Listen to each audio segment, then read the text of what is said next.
Programang ito ay rated SPG. Maaaring may masiselang tema, lengguwahe, karahasan, sexual, horror o droga na hindi angkop sa mga bata. Naririto na nga ang mga patindi ng patinding mga eksena sa FPJ Batang Quiapo. Malaking panganib nga ang naghihintay kay Tess matapos nitong makatakas sa pagkakakulong ni Rigor. Anumang oras nga ay kinakailangan na siyang mapuntahan nila Tanggol upang mailigtas ang buhay niya. Sa pagdating nga ni Rigor sa San Dimas ay ganoon na lamang ang galit nito nang makitang wala sa bahay nila si Tess at sira ang lahat ng mga kandado na iniligay niya upang hindi makalabas ang asawa.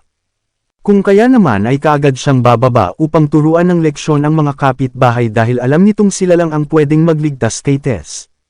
Samantala, habang patuloy na hinahanap ni Rigor si Tess ay ang grupo naman nila Tanggol at Ramon ay kasalukuyan ng papunta sa Quiapo.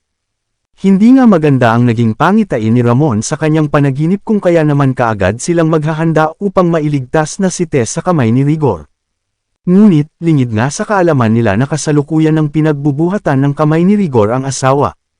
Maabutan pa nga kaya nilang buhay si Tess, o tuluyan na siyang mawala sa Batang Quiapo. At ano nga kayang gawin nila Tanggol at Ramon sa oras na may mangyaring masama kay Tess?